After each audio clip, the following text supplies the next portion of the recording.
উচ্ছ্বাস যাবে কালকে অফিস ট্যুরে। তো এই জন্য কিছু রান্না করে রাখতেছি যেন অফিস ট্যুর শেষে বাসায় আসার পর খাওয়া দাওয়া নিয়ে কোনো রকম ঝামেলা না হয়।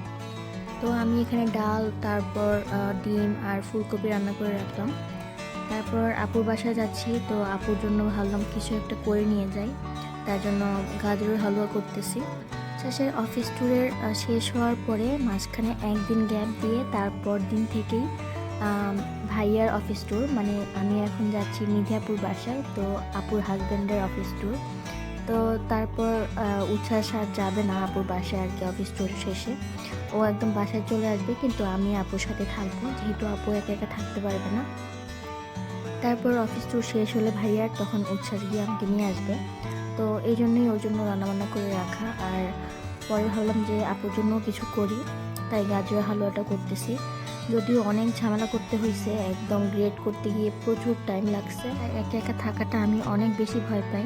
প্রথমে উচ্ছ্বাস বলছিল যে আমাকে বাসায় একা থাকতে পারবো কিনা, কিন্তু এটা আমার দ্বারা একদমই সম্ভব না। আমি যদি একা থাকি দেখা যায় আমি রাত্রে ঘুমাই না, লাইট অন করে বসে থাকি, কারণ ভয়ে আমার ঘুমই আসে না। তো আমার মতো আপুরও সেম, একা একা থাকতে পারে না। যদিও আপু আমার মতো ভীতু না, তাও একা থাকাটা মানে আপু পারে না। হালুয়া টেস্ট বাড়ানোর জন্য আমি এখানে নারকেলের যে শুকনো গুঁড়া পাওয়া যায় সেটা দিলাম। যদি ওটা না দিলেও হয়, আমি তাও দিলাম যেন একটু টেস্টটা বাড়ে।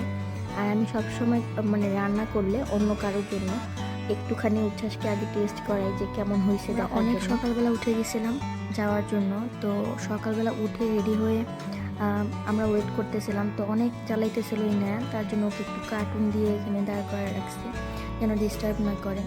তো বের হয়ে দেখতেছিলাম যে এখানে রাস্তা ক্লিন করার গাড়ি আসছে, রাস্তা ক্লিন করতেছে, যেটা কিনা এখানে প্রত্যেক দিনই হয়, কিন্তু লেস্টারে এটা আমি মাসেও একবার দেখি নাই রাস্তা ক্লিন করতে, এত পরিমাণ নোংরা জমে থাকতো তাও দেখা। তারপর আমাদের গাড়ি চলে আসছে, আমরা বের হয়ে গেছি, এখন যাব বাস স্টেশনের উদ্দেশ্যে। আর আজকে বাবা মেয়ের ম্যাচিং হয়ে গেছে, মানে ইচ্ছা করে না, অনেক ইচ্ছাকৃতভাবেই ম্যাচিং হয়ে গেছে দুজনের। তো আমরা বাস স্টেশন চলে আসছি, আর বাস স্টেশনে আজকে দেখলাম অনেক গাছ লাগানো হয়েছে, যেহেতু সামার চলতেছে, সামারে ফুল যেগুলা অ্যাভেলেবেল থাকে ওগুলা অনেকগুলা লাগাইছে এই বাস স্টেশনে।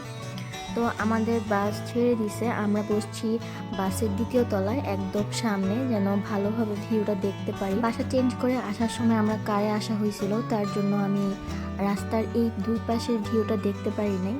তো আপু আমাদের বাসা যখন আসছে এই রাস্তা দিয়ে বাসে করে, তো বাসায় যাওয়ার পর একটা কথাই বলতেছিল বারবার, আমাদের বাসায় আসার সময় তুমি অবশ্যই অবশ্যই বাস দিয়ে আসবা দ্বিতীয় তলায় বসে, তাহলে অনেক সুন্দর ভিউ দেখতে পারবা। তো তখনই আমি ভেবে নিয়েছিলাম যে বাসে গেলে একদম উপরে বসবো। তো বাসে উপরে বসছি, আর এত সুন্দর ভিউ, দুই পাশে পাহাড়, মাঝে দেখা গেছে যে লেক। আর এই যে লেকটা, এখানে কায়াকিং করা যায়, তারপরে দেখলাম অনেকগুলো বোট আছে। আর এই লেকটা কিন্তু বিশাল বড়। আর আজকের ওয়েদারটাও ছিল একদম সুন্দর, গরমও ছিল না ঠান্ডাও ছিল না, এরকম একটা ওয়েদার ছিল। ম্যানচেস্টার যাওয়ার পথে এই রাস্তাটাতে প্রচুর পরিমাণ খালি জায়গা, আর এই খালি জায়গাগুলোতে দেখা যায় ঘোড়া, তারপর ভেড়া, গরু এগুলো চড়ায়। আর পাহাড়ে কিন্তু মানে বাড়ি আছে, কিন্তু খুব অল্প। ওদের কথা চিন্তা করে আমার অনেক ভয় লাগে যে ওরা একা কীভাবে থাকে ওইখানে। উচ্ছ্বাস প্রায় বলে যে পাহাড়ে একটা বাড়ি মানে নিব। তো আমি সবসময় বলি যে তুমি একা পাহাড়ে থাকো, আমি থাকবো না, কারণ আমার মানে থাকা তো পরের ব্যাপার, মানে ভাবতেই অনেক ভয় লাগে। পাহাড়গুলো দেখতে দেখতে অবশ্য আমারও মনে হয়েছে যে পাহাড়ে একটা বাড়ি থাকলে কত ভালো হতো আমাদের, কিন্তু মানে এটা দিনের বেলায় ভালো লাগবে, কিন্তু রাত্রেবেলা আর থাকা যাবে না ওইখানে, একটা ভয়ঙ্কর সিচুয়েশন তৈরি হয়ে যাবে ওইখানে। আর মানে কি বলবো, এত সুন্দর ভিউ এই ম্যানচেস্টার আসা পর্যন্ত, মানে ভিউ দেখতে দেখতে চলে আসছি, কখন টেরই পাই নাই।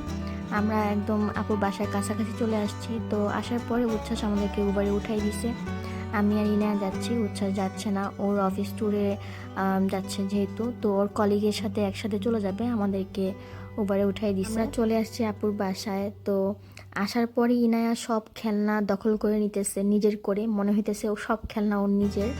আপুর বাচ্চারা বাসায় ছিল না, তার জন্য ও আরও বেশি একদম সব কিছু নিয়ে বসে গেছে খেলনা। আর আমি সকালে নাস্তা শেষ করে আমরা এখন যাচ্ছি একটা এশিয়ান দোকানে, ওখান থেকে একটু বাজার করে তারপর আরিয়ানা যার মানহাকে স্কুল থেকে আনতে যাব। তো যাওয়ার পথে দেখলাম যে এখানে চেরি গাছ, এই পুরোটা রাস্তাতেই চেরি গাছ। এত পরিমাণ ধরে আছে চেরি ফল, মানে একদম নিচেও পড়ে আছে। ইনায়াকে দেখে অনেক অবাক হয়েছে, কারণ ওরা জানতো না আমরা আজকে আসবো। তো বাসায় যাওয়ার টাইমে এই গোলাপ গাছটা দেখলাম, দেখতে সেম টু সেম একদম মনে হইতেছিল পদ্ম ফুল।